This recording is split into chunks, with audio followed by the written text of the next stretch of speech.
alkynes. Preparation of alkynes.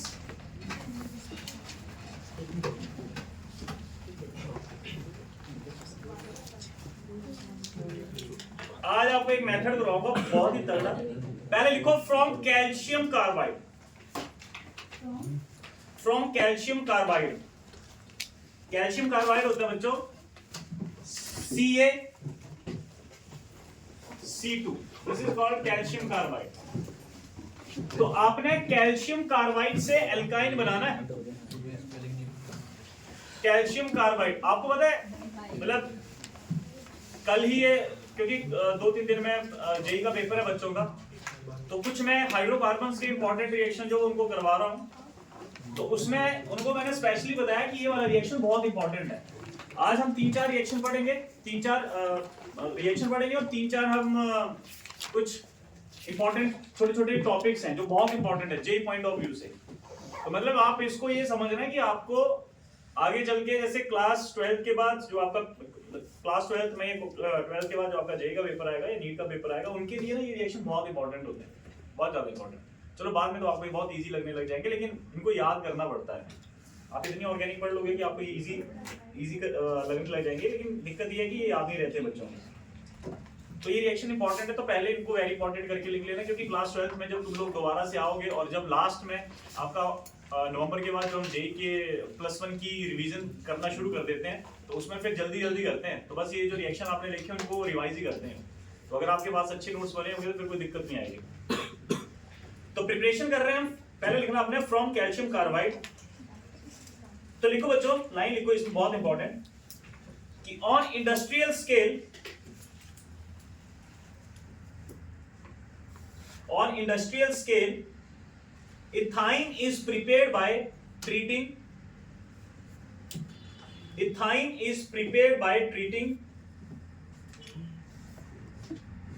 calcium carbide with water. Calcium carbide with water, full stop.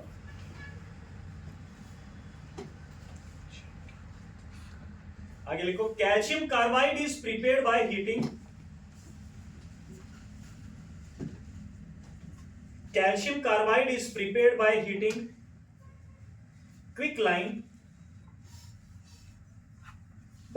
क्विकलाइन with Coke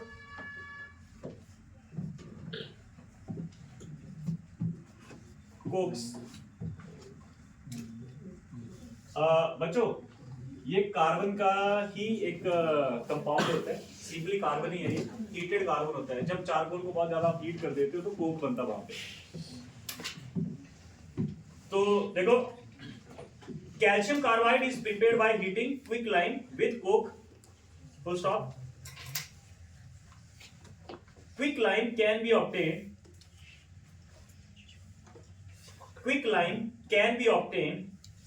by heating.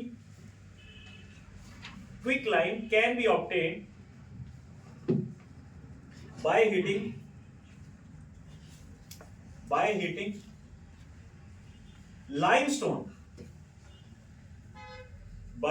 limestone, full stop.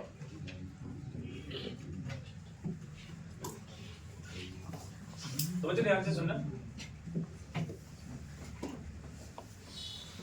देखो calcium carbide, उसने कहा अभी ना लिखना नहीं, याद में वेट करना। उसने कहा कैल्शियम कार्बाइड को रिएक्ट करवाओ। कैल्शियम कार्बाइड से कैसे बनाना, उसने कहा कैल्शियम कार्बाइड को रिएक्ट करवाओ पानी के साथ, ठीक है, पानी के साथ। यहाँ पे आपने H2O लिया, अभी लिखना नहीं है, वेट करना।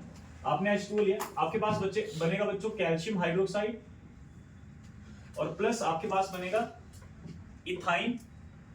इथाइन बोले तो C2H2, ठीक है। अब उसने कहा ये तो ठीक है, आपके पास कैल्शियम कार्बाइड को पानी से रिएक्ट करवा दो, आपके पास ये बन जाएगा। लेकिन दिक्कत ये, कैल्शियम कार्बाइड कहां से आएगा, समझ रहे बात? कैल्शियम कार्बाइड कहां से आएगा? तो कैल्शियम कार्बाइड जो है बच्चों वो आता है जब आप CaO कैल्शियम ऑक्साइड है, उसको कोक के साथ अगर आप हीट करते हो तो कोक क्या होता है? मैंने कोक क्या चीज है? कार्बन, ये चारकोल है, चारकोल को जब आप एक पर्टिकुलर टेम्परेचर पे हीट कर देते तो आपके पास कोक बन जाता है वो। तो इसको अगर आप कन्वर्ट, इसको रिएक्ट करवाओ 3 कार्बन के साथ, बैलेंसिंग कर रहे हैं हम, तो आपके पास बनेगा वहां पे कैल्शियम कार्बाइड यानी कि CaC2, और साथ में आपके पास बनेगा कार्बन मोनोऑक्साइड। अब ये कह रहा है ठीक है, आप कैल्शियम ऑक्साइड को कोक के साथ रिएक्ट करवा दोगे तो आपके पास कैल्शियम कार्बाइड बन जाएगा। अब दिक्कत ये कहां से आएगा, CaO कहां से आया, कैल्शियम ऑक्साइड कहां से आया? तो ये अगर कैल्शियम कार्बोनेट लो, कैल्शियम कार्बोनेट को बच्चों लाइमस्टोन भी बोलते हैं, उसको जब आप हीट करोगे तो डेफिनेटली आपने एक डिकम्पोजिशन रिएक्शन पढ़ा है कि कैल्शियम ऑक्साइड को, कैल्शियम कार्बाइड को, कैल्शियम कार्बोनेट को आप हीट करो, जिसको डिकम्पोजिशन रिएक्शन बोलते हैं, तो आपके पास क्या बनता था, CaO, और साथ में क्या बनता था, CO2। तो बच्चों ये देखो, अब सिंपल सी बात सुनो, मुझे बनाना है C2H2 C2H2 बोले तो इथाइन। बच्चों इसका कॉमन नेम क्या था जरा बताओ? 2 गैसेस बताई थी, एक इथाइलिन और एक एसिटाइलिन, दोनों में बड़े कंफ्यूज होते थे बच्चे, बताओ एसिटाइलिन कौन सी होती है, ये कौन सी है, इथाइलिन है या एसिटाइलिन? एसिटाइलिन होती है, इथाइन को बोलते हैं, और जो इथाइलिन होती है वो इथीन को बोलते हैं। तेरे कहने का मतलब है ये एसिटाइलिन है? एसिटाइलिन है। हाँ इथाइलिन ये देखो C ट्रिपल बॉन्ड C, तभी तो 2 H आएंगे ना। ये सोचो, ध्यान से सुनो, सही कहा इसने, एसिटाइलिन जो है ना ये इथाइन होती है। चाहो तो साइड में लिख लो, ये आपके पास है एसिटाइलिन, मतलब साइड में एक छोटा सा खोपचा बना लेना, वहां पे लिख लेना। ये है C2H2, इसका नाम है एसिटाइलिन, और इसका और क्या बोल देते हैं हम इसको, इथाइन। IUPAC नेम इथाइन होगा इसका। अब कई बार बच्चे क्यों कंफ्यूज हो जाते हैं, ये जो है ना C2H4 बोले तो C डबल बॉन्ड CH2। अब इस गैस में कंफ्यूज हो जाते हैं बच्चे, क्योंकि इसका जो कॉमन नाम है वो इथाइलिन है। तो जब इथाइन, उनको लगता है इथाइलिन बोल रहा है, Y के साउंड आ रही है, तो इसका मतलब कि वो ट्रिपल बॉन्ड है, वो कॉमन नेम है इथाइलिन। तो इथीन को इथाइलिन भी बोलते हैं, तो इसको हम इथाइलिन भी बोलते हैं। इथाइलिन और इथीन, इसमें कंफ्यूज नहीं होना। इसको बार फिर से लिख लो बच्चों, बड़े कंफ्यूज होते हैं बच्चे इसमें, साइड में लिख लो।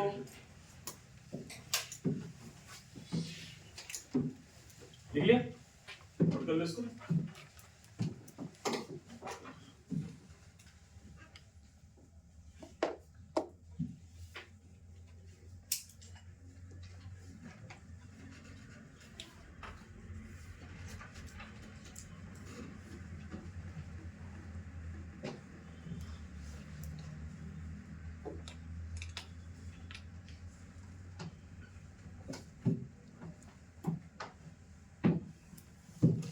उसको क्या हुआ सामने,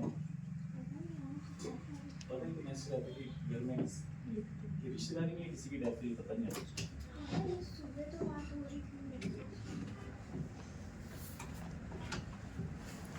हो गया बच्चों, क्लियर है? अच्छा ये देखो, ये समझे रिएक्शन को? तो अब आपने सीरीज में ऐसे लिखना है, पहले कैल्शियम कार्बोनेट लिया, कैल्शियम कार्बोनेट याद है बच्चों क्या होता था, पत्थर जो होता है, लाइमस्टोन जो होता है, मार्बल जिसको आप बोलते हैं, कैल्शियम कार्बोनेट ही एक्चुअली वो, समझ गए? एग का जो आउटर शेल होता है व्हाइट वाला, वो भी कैल्शियम कार्बोनेट का बना होता है। तो उसको जब आप हीट करोगे, डिकम्पोजिशन रिएक्शन, आपके पास कैल्शियम ऑक्साइड बनेगा। फिर आपने इसको कोक के साथ रिएक्ट करवाया तो आपके पास कैल्शियम कार्बाइड बनेगा। फिर कैल्शियम कार्बाइड को किसके साथ रिएक्ट करो, पानी के साथ। बैलेंस करना तो यहाँ पे ये ले लेना, 2 ले लेना, बैलेंस करना है तो वैसे कोई दिक्कत नहीं है। 2 कार्बन वहां पे, 2 Ca और CO2, तो उसको भी बैलेंस कर लेना। ऊपर वाले को, ऊपर वाला तो बैलेंस ही है ना, उससे ऊपर वाला भी बैलेंस है, सारे बैलेंस। डन, लिख लो, जल्दी नोट करो, अगले रिएक्शन पे आते हैं फिर।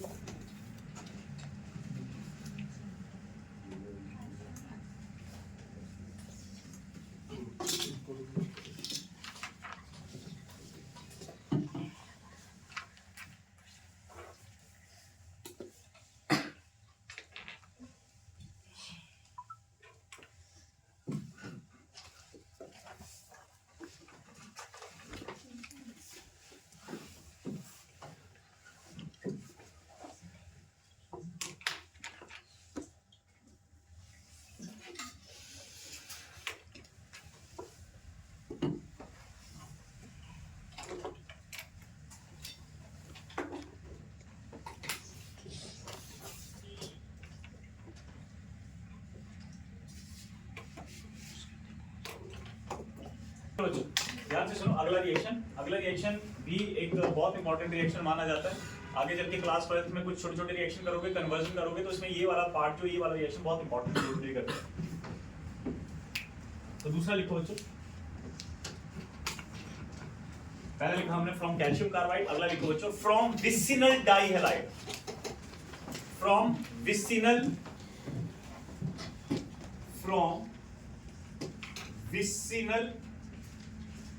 डाइहैलाइड,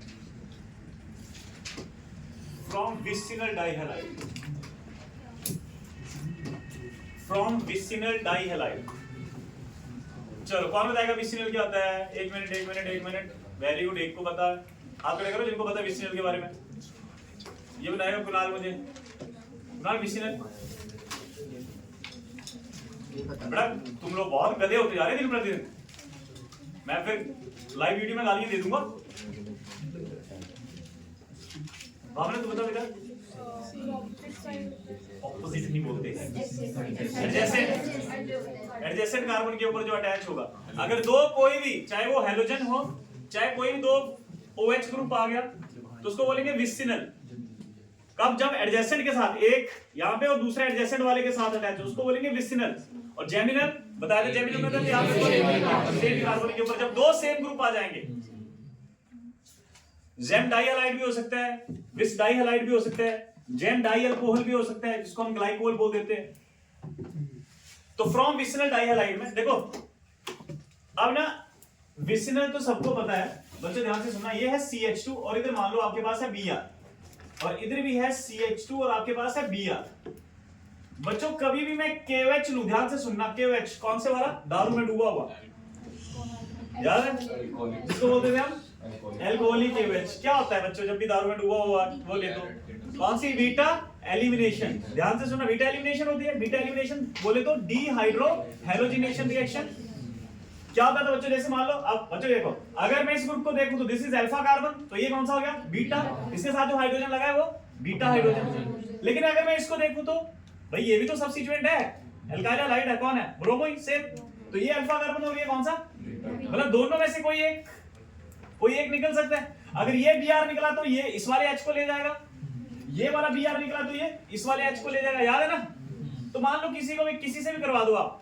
अब मान लो कि ये वाला Br निकला और इस वाले H को ले गया, तो आपके पास पीछे क्या बचेगा?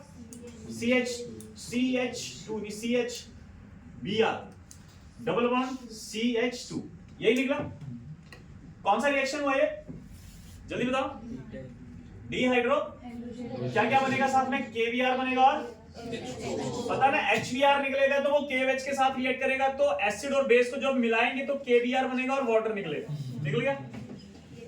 अगला क्वेश्चन ये है, ध्यान से सुनो। अब बच्चे पता क्या सोचेंगे कि सर जी अगर मैं एक और KOH का मॉलिक्यूल ले लूं तो अब क्या होगा? ये Br क्या करेगा? इस H को ले जाएगा और ट्रिपल बॉन्ड बन जाएगा, है ना? लेकिन बच्चों ध्यान से सुनो, ये KOH इस रिएक्शन को नहीं करवा सकता। उसके लिए आपके पास ओपन चेन होनी चाहिए, सिंगल बॉन्ड होना चाहिए। यहां तो डबल बॉन्ड आ गया। तो ध्यान से सुनो, इस रिएक्शन को एल्काइन बनाएंगे हम, लेकिन इस रिएक्शन को कौन नहीं करवा सकता? KOH नहीं करवा सकता है। और ये इतना इंपॉर्टेंट स्टेप है ना, ये आगे चल के क्लास 12 में आप हेलो एल्केन हेलो एरीन का एक चैप्टर करोगे, वहां पे इतना ज्यादा यूज होगा ना ये।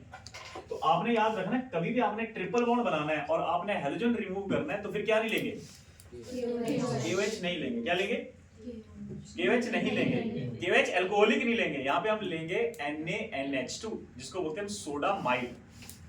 ठीक है, तो ये देखो बच्चों, हाँ यहाँ पे कर दो प्लस KBr और प्लस H2O। और यहाँ पे देखो सेकंड स्टेप में क्या हुआ?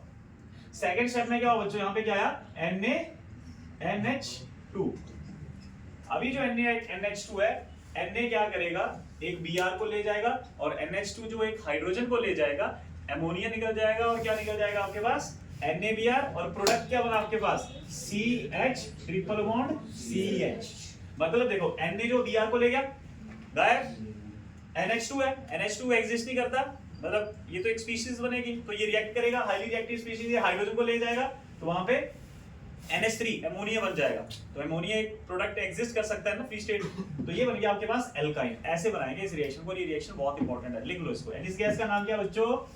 एसिटाइलीन। तो एसिटाइलीन को दो तरीके से बनाया हमने। ये है बच्चों आपका लैब का मेथड, और जो पिछला आपने करा था वो होता है industrial method. What is difference between industrial method and lab method? ध्यान से सुनो। जो इंडस्ट्रियल मेथड होता है ना, उसमें जो हमें रिएक्टेंट चाहिए वो ऐसा रिएक्टेंट चाहिए वो सस्ता मिले। अब मान लो आपको क्या बनाना है, आपको एल्केन बनाना है, आपको एसिटाइलिन गैस बनानी है, और एसिटाइलिन गैस बनाने के लिए ऐसा थोड़ा ना आप महंगी चीज लोगे, कोई सस्ती चीज, क्योंकि आपको इतने बड़े लार्ज स्केल में बनाना है। तो इंडस्ट्रियल प्रोसेस में हमेशा पता क्या करा जाता है, जो रिएक्टेंट है वो सबसे चीपर होने चाहिए, सस्ते। अब आप सोचो, अमोनिया आप बहुत सारे तरीके से बना सकते हो ना, लेकिन अमोनिया बनाने का सबसे बेस्ट तरीका कौन सा है, जिसको हम इंडस्ट्रियल प्रोसेस बोलते हैं, हेबर प्रोसेस। क्या लेते हैं उसमें, कभी आपने सोचा? H2 gas plus Na2 gas give rise to NH3 gas. हालांकि ये बड़ी मुश्किल से रिएक्ट करते हैं, यहाँ पे प्रेशर बहुत ज्यादा चाहिए, कैटलिस्ट चाहिए, साथ में मॉलिब्डेनम एज अ प्रमोटर चाहिए, लेकिन फिर भी इस रिएक्शन को हम करवाते हैं, लार्ज स्केल में करवाते हैं, क्योंकि इसके H2 आराम से मिल जाएगा, Na2 आपको आराम से मिल जाएगा। अब आप सोचो और सोचो, अल्कोहल बनाने के हजारों तरीके हैं, कितने सारे तरीके तो हैं, 2-3 तो आपको कल ही सिखाए थे। 5 बजे वाले बैच ने कर लिया? नहीं करा। 5 बजे वाले ने कर ली, 3 बजे वाले बैच ने नहीं करा है वो। अल्कोहल तो बहुत सारे तरीके से बना सकते हो आप, लेकिन सबसे बेस्ट तरीका कौन सा है? फर्मेंटेशन। समझ रहे हो? फर्मेंटेशन। आपके पास ये जो कार्बोहाइड्रेट होता है, स्टार्च होता है, या फिर जितने भी जिनमें भी शुगर प्रेजेंट है, ऐसे जो कंपाउंड्स हैं, उनको आप फर्मेंट करके बनाते हो आप, क्योंकि वो सस्ता है, वो सस्ता पड़ेगा। इतने लार्ज स्केल में बनाने से इतने लोग पीने वाले, और वैसे होते हैं अल्कोहल सिर्फ पीने के लिए यूज नहीं होते, तो चलो मजाक में कह रहे हैं, बहुत सारी मेडिसिन बनती है यार। मेडिसिन का मेन वही कंपोनेंट है, सॉल्वेंट बहुत यूज होते हैं। अल्कोहल में आप देखो, डिओड्रेंट से लेकर आप जितने भी आपके पास हुए हैं, सब में अल्कोहल है। इस रिएक्शन को लिख लो, बहुत इंपॉर्टेंट है, वेरी वेरी इंपॉर्टेंट रिएक्शन लिख लेना। बाय प्रोडक्ट बना लो, कोई दिक्कत नहीं। सोडामाइड, सोडा सोडियम के लिए वर्ड यूज करते हैं, NH2 माइड होता है, एमाइड होता है, तो सोडा प्लस एमाइड सोडामाइड। इसकी भी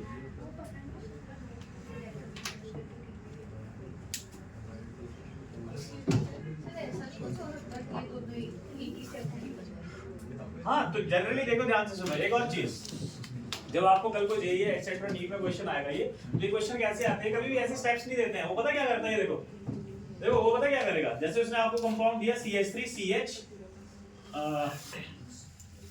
यहाँ पे जैसे मान लो आप CH2 डबल बॉन्ड CH2, इधर उसने Br दिया और उधर इसने दे दिया आपको एक और Br। पता क्या बोलेगा वो ऐसे नहीं बोलेगा आपको कि भाई पहले स्टेप में, वो लिखेगा पहले स्टेप में सीधा KOH और साथ में एक्वस, और दूसरा ऐसे लिखेगा, दूसरा नंबर लिखेगा, सॉरी सिंगल बॉन्ड सॉरी, मैं थोड़ा इसकी बात सुन के थोड़ा मैं चला जाता सोच में, बच्चे के घर में किसी की डेथ हुई है, पता नहीं किसकी डेथ हुई है, तो KOH एल्कोहलिक आ गया दूसरा, और हमारे पास सेकंड कंपाउंड जो हमने लेना है बच्चों, को सीधा हम लिख सकते हैं NaNH2, ये सीधा प्रोडक्ट बन जाएगा, सीधा डायरेक्ट प्रोडक्ट बन जाएगा। सीधा आपने फाइनल प्रोडक्ट लिखना, आपने ये नहीं लिखना कि ये बन गया पहले आपके पास ये कंपाउंड बना, ठीक है, फिर आप डायरेक्टली लिखो। तो ये भी पता होना चाहिए, कभी भी एरो के ऊपर बच्चों ध्यान से सुनो, अभी तो आप ऑर्गेनिक केमिस्ट्री सीख रहे हो ना, कभी भी एरो के ऊपर ऐसे लिखा हो ना 1 और 2, तो इसका मतलब होता है कि फर्स्ट स्टेप में एक प्रोडक्ट बना, फिर वो जो फर्स्ट स्टेप में प्रोडक्ट बना, फिर वो सेकंड स्टेप में इसके साथ रिएक्ट करे, ऐसे करके 3-3 4-4 5-5 भी होते हैं, आपको सीधा आंसर बताना होता है। जैसे आज ये होने के बाद आपको एक रिएक्शन करवाऊंगा, बहुत इंपॉर्टेंट, मजा आ जाएगा आपको। सारी ऑर्गेनिक केमिस्ट्री जितनी भी अभी तक आपने पढ़ी सारी यूज करेंगे उस एक ही रिएक्शन में, हो गया? देख लेना सबने। चलो बच्चों नेक्स्ट सोचो, अब आ जाओ केमिकल प्रॉपर्टीज पे, सीधा फिजिकल प्रॉपर्टी रहने दो, कोई जरूरत नहीं।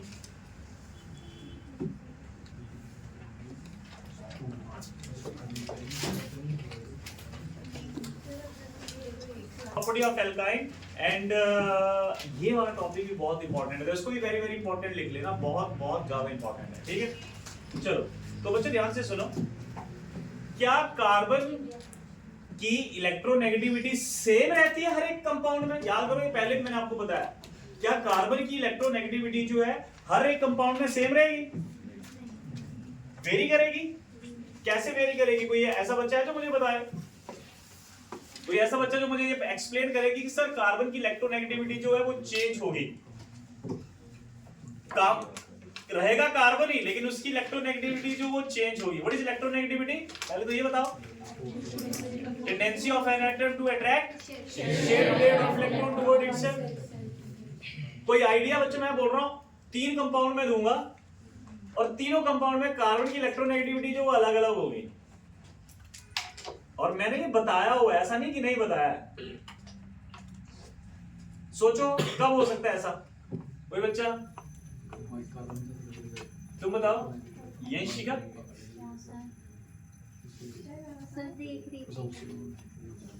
हाँ जैसे फॉर एग्जांपल अगर कार्बन है वो एक लेस इलेक्ट्रोनेगेटिव एटम के साथ रिएक्ट कर रहा है हाँ। तो उस पे नेगेटिव चार्ज आएगा तो उसकी टेंडेंसी उस वाले केस में ज्यादा होगी। बट वेयरएज अगर कार्बन है वो एक मोर इलेक्ट्रोनेगेटिव के साथ कर रहा है तो उस केस में उसकी इलेक्ट्रोनेगेटिविटी उस पे कम होगी। नहीं, कार्बन की इलेक्ट्रोनेगेटिविटी तो उतनी रहेगी ना। Yes yes yes yes. कोई और? कोई और? बड़ा इंटरेस्टिंग क्वेश्चन पूछा है यार मैंने तुम लोगों से। बच्चों पहले तो मुझे ये बताओ, क्या कार्बन की हाइब्रिडाइजेशन स्टेट पे इलेक्ट्रोनेगेटिविटी का फर्क पड़ता है? अरे पड़ता है बच्चों। एस कैरेक्टर लिखवाया हुआ है, एस कैरेक्टर जितना ज्यादा इलेक्ट्रोनेगेटिविटी उतनी ही ज्यादा। भूल गए? भूल गए हो? ये देखो ध्यान से सुनो, अगर नहीं पता चेक करो। इधर बच्चों कार्बन कार्बन के बीच में सिंगल बॉन्ड है, चेक करना जरा। इधर कार्बन कार्बन के बीच में डबल बॉन्ड आ गया, इधर कार्बन कार्बन के बीच में ट्रिपल बॉन्ड आ गया। आपको पता है इस कार्बन की हाइब्रिडाइजेशन स्टेट क्या है यहाँ पे? या ऐसा करता हूं मैं, एक ही एग्जांपल में तीनों समझा देता हूं। मान लो C ट्रिपल बॉन्ड C है, फिर आपके पास C है, फिर डबल बॉन्ड C है, फिर आपके पास C है। इस तरह से यहाँ पे CH3 है, यहाँ पे CH है, यहाँ पे CH है, यहाँ पे CH है। पहले तो मुझे इस कार्बन की हाइब्रिडाइजेशन बताओ, हाइब्रिडाइजेशन स्टेट। दिवाश तू बताएगा इसकी, शाबाश। हाइब्रिडाइजेशन स्टेट sp, शाबाश। इसकी sp और इसकी भी sp होगी। सिंपल सा फॉर्मूला लगाना है, ठीक है? कौन सा वाला? Number of atom attach to central atom. ये अभी इसको चेक कर रहे हैं, इसके साथ कितने एटम अटैच है? एक इस तरफ और एक इस तरफ, टोटल 2 है। सेंट्रल एटम के ऊपर लोन पेयर कितने हैं? 0। तो सीधा है। या फिर बच्चों कोई भी कार्बन अगर 2 पाई बॉन्ड से सराउंडेड है तो sp होती है, शॉर्टकट।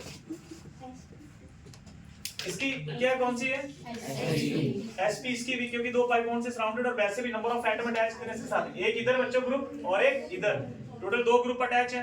तो इसकी भी sp। इसकी कितनी है? sp2 और sp3। समझिए, ध्यान से सुनना, बहुत इंपॉर्टेंट चीज बताने जा रहा हूं मैं। sp ये है आपके पास sp2 और ये है sp2 और ये है sp3। ये जितने भी बच्चे जिन्होंने बाद में वीडियो देखनी है ध्यान दे लेना, बहुत इंपॉर्टेंट टॉपिक है। इसके ऊपर मैं क्वेश्चन जरूर पूछूंगा और इसी से आगे एसिडिटी कैरेक्टर जो है एक्सप्लेन होगा। बच्चों आपको मैंने एक चीज बताई थी कि how S character related to electronegativity. अच्छा, न्यूक्लियस कौन से इलेक्ट्रॉन को अपनी तरफ ज्यादा खींच के रखता है? एस इलेक्ट्रॉन को या पी इलेक्ट्रॉन को? एस इलेक्ट्रॉन को। तो अगर वो एस इलेक्ट्रॉन को अपनी तरफ ज्यादा खींच रहा है, इसका मतलब किसी कार्बन का अगर एस कैरेक्टर ज्यादा हुआ तो उसकी इलेक्ट्रोनेगेटिविटी ज्यादा होगी। अब एस कैरेक्टर कैसे फाइंड आउट करते हैं जरा चेक करो। ये इसकी हाइब्रिडाइजेशन sp है, तो परसेंटेज कैसे निकालेंगे एस का? टोटल ऑर्बिटल कितने हुए? 2। उसमें s कितना है? 1 into 100 कितना परसेंट आया? 50%। करा हुआ पहले भी यार ये बच्चों। अगर sp2 होता तो 1/3। s तो एक ही है, p के 2 टोटल 3 आ गए, 2 p के 1 s का। परसेंटेज ऐसे निकालते हैं, मल्टीप्लाई बाय। कुणाल कोई दिक्कत लग रहा है मुझे? और बच्चों sp3 में बताओ 25%। 4 गुड। कितना आएगा? 25। बताओ। अब ये कार्बन जो है, इसका s कैरेक्टर कितना है?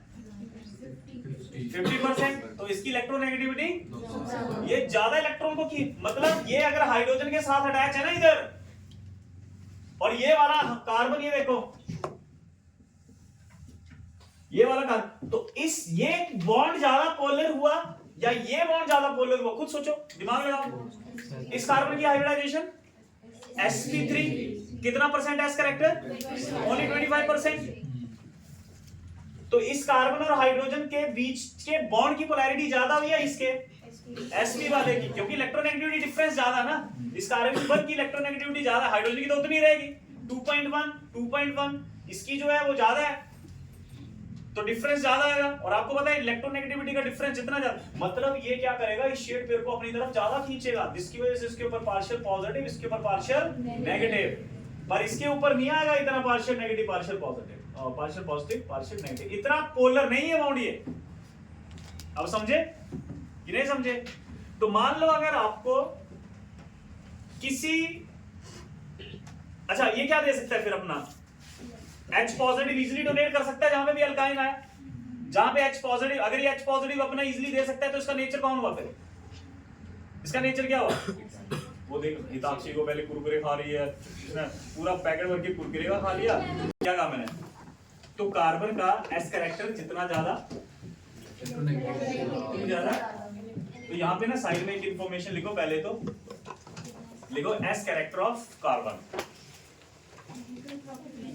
हाँ केमिकल प्रॉपर्टी में नीचे लिखो S character of carbon,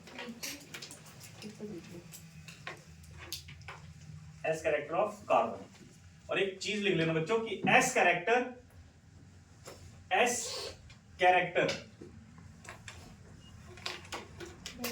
is directly proportional to electronegativity, पहले ये लिखना।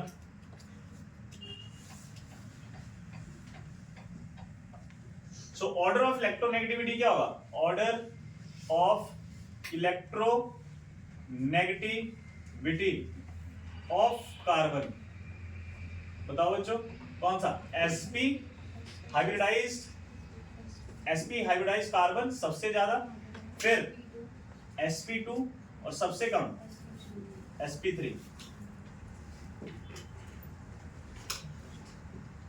ये लिख लेना।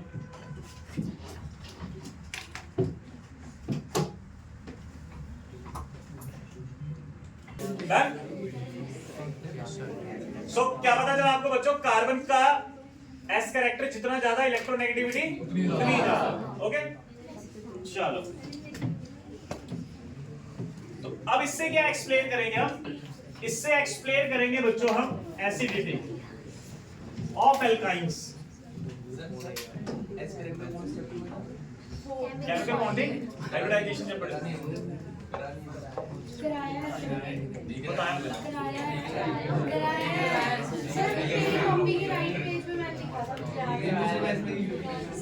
मतलब ना उसको ऐसे बोलते हैं कि साइड में कि बच्चों ऐसा होता है जितना ज्यादा एस कैरेक्टर होते हैं इलेक्ट्रोनेगेटिविटी इतनी ज्यादा होती है। सो उसमें डिस्कस करा हमने, पर ये नहीं कि ये हो सकता है कि मैंने नोट्स ना बनवाया हो, लेकिन आपको बताया था उसमें कि ऐसे ऐसे करके होता है। किसका फॉर्मूला नहीं है वो, जस्ट मैंने कहा नॉर्मल मैथ है, नॉर्मल परसेंटेज में काउंट करनी है। बेटा देख मेरी बात सुन, तेरे पास अगर मान ले एस का है और 3 पी के हैं, तो एस की परसेंटेज कैसे निकालेगा? एस का 1 है, उसको ऊपर 1 और नीचे डिवाइडेड बाय 4 मल्टीप्लाई बाय 100, 25% आ गया 25%। यही अगर तेरे पास एसपी हाइब्रिडाइजेशन, उसमें टोटल ऑर्बिटल कितने हैं? टोटल 2 हैं, एक एस का और एक पी का, तो नीचे आ गया टोटल, ऊपर जितना होता है उसका उसको लिख देंगे मल्टीप्लाई बाय 100%, ऐसे तो निकालते हैं सिंपल। तो बच्चों इसमें लिखो केमिकल प्रॉपर्टी में सबसे पहले लिखो acidic character of alkyne.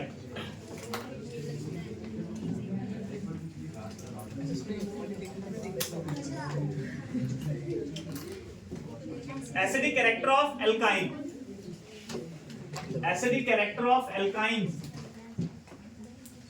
Acidic character of alkynes. इसमें फर्स्ट पॉइंट लिखना, फर्स्ट पॉइंट क्या सीधा स्टेटमेंट लिख लो कि sodium metal and sodamide alkynes में, yes sodium and NaNH2, sodium metal and sodamide, NaNH2 को क्या बोलते हैं? Sodamide. Sodium metal and sodamides are strong basis,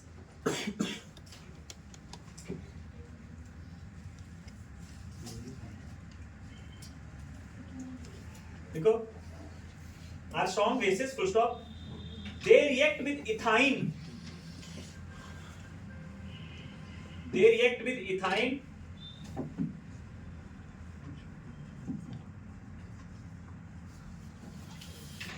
they react with ethyne to form sodium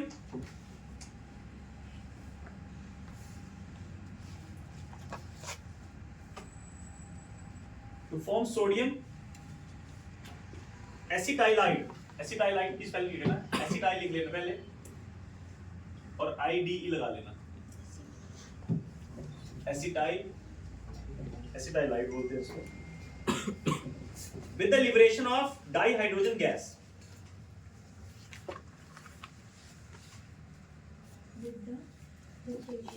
with the liberation of dihydrogen gas मतलब H2 gas. अब ये reaction लिखना बच्चों, ये रिएक्शन क्या था, बहुत इंपॉर्टेंट रिएक्शन है इसको, ये सारा ही पार्ट बहुत इंपॉर्टेंट है, ठीक है। तो ये देखो उसने कहा कि मान लो आपके पास इथाइन है C ट्रिपल बॉन्ड CH। बच्चों इसके बाद कितने एसिडिक हाइड्रोजन है, पहले बताओ कितने एसिडिक हाइड्रोजन? दो एसिडिक हाइड्रोजन है, एक ये समझ रहे हो। तो ये भी क्योंकि देखो ये जो हाइड्रोजन है, ये हाइड्रोजन जो है डायरेक्टली किसके साथ अटैच है? कौन से कार्बन के साथ? sp hybridised carbon. और इसका s कैरेक्टर क्या होता है? सबसे ज्यादा होगा। तो बच्चों ये इस इलेक्ट्रॉन पेयर को अपनी तरफ खींच के रखेगा, इसके ऊपर कौन सा चार्ज आएगा? पॉजिटिव। ये भी सेम ऐसे ही। तो ये सोडियम के साथ या फिर सोडामाइड के साथ कैसे रिएक्ट करेगा, ध्यान से देखना। अगर ये सोडियम के साथ रिएक्ट करता है, सोडियम मेटल के साथ रिएक्ट करता है, सोडियम मेटल जो एक बहुत ही स्ट्रांग बेस की तरह काम करता है, तो देखो ये क्या बनाएगा आपके पास, ये बनाएगा CH ट्रिपल बॉन्ड। पहले बच्चों एक सोडियम एक हाइड्रोजन जाएगा और ये बना देगा आपके पास, देखो यहां से H पॉजिटिव टूटा और H पॉजिटिव क्या करेगा, इससे एक इलेक्ट्रॉन लेगा और ये Na जो है इसके ऊपर पॉजिटिव आएगा और इसके ऊपर जो कार्बन के ऊपर तो ऑलरेडी नेगेटिव है ना, क्योंकि इसने इस इलेक्ट्रॉन पेयर को अपनी तरफ खींचा था, H पॉजिटिव यहां से टूटा था, तो सोडियम जो C के साथ जाके अटैच हो जाएगा। तो ये किस तरह से अटैच होगा, इस तरह से C नेगेटिव और Na पॉजिटिव। और बच्चों अगर फिर से एक बार उसके साथ रिएक्ट करवा दूं, मैं इसको सोडियम के साथ रिएक्ट करवा दूं, तो आगे क्या होगा, फिर अगला हाइड्रोजन जो होगा निकल जाएगा।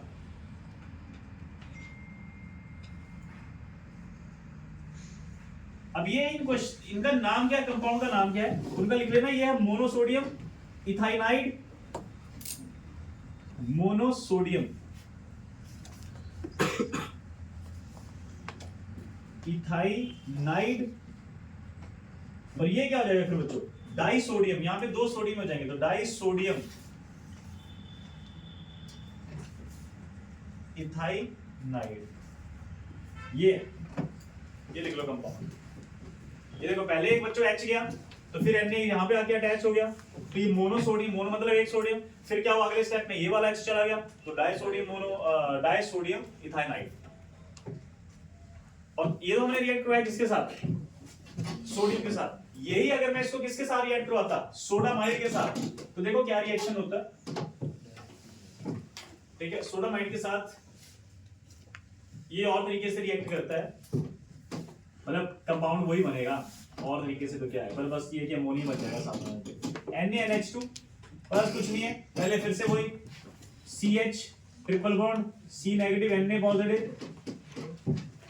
तो यहाँ पे बच्चों माइनस हो जाएगा NH3, अमोनिया निकलेगा, और दूसरे में क्या हो जाएगा, फिर से सोडियम आएगा और यहाँ पे फिर से C negative Na positive, C negative Na positive, ये निकल लेना। और यहाँ पे भी माइनस NH3 हो जाएगा। माइनस का मतलब समझते हो ना कि NH3 भी हो जाएगा।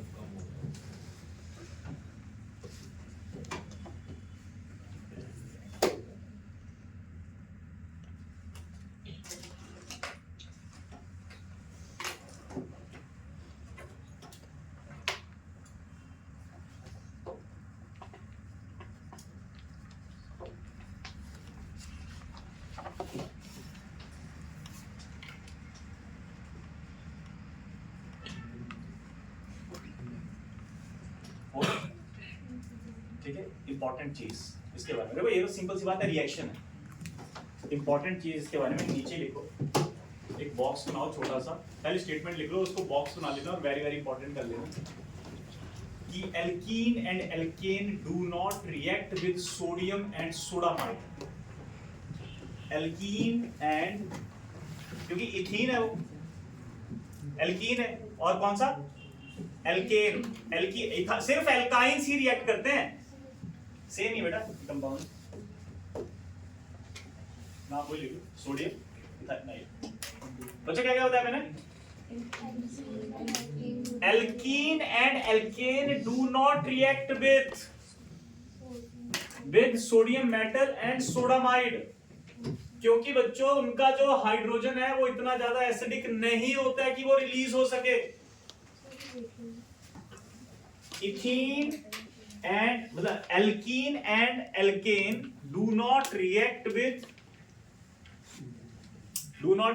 Sodium metal and sodamide.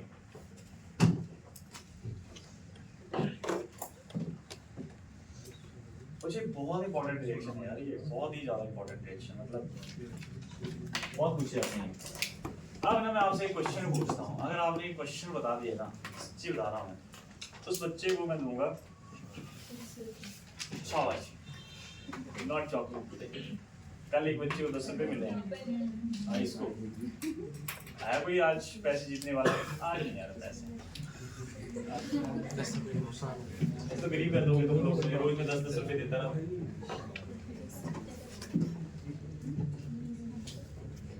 तो साइकिल पे आना पड़ेगा मुझे थोड़ी टाइम बाद। आज देखो 10 रुपए का दे दिया, आज बाइक पे आना पड़ा मुझे।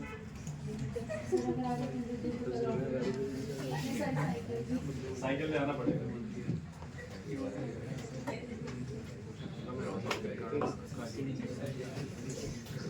अब अभी घर जाके मुझे गाड़ी की चाबी ढूंढनी है। कहाँ होगी गाड़ी की चाबी? यस करो, कहाँ हो सकती है? मैं गया यहाँ से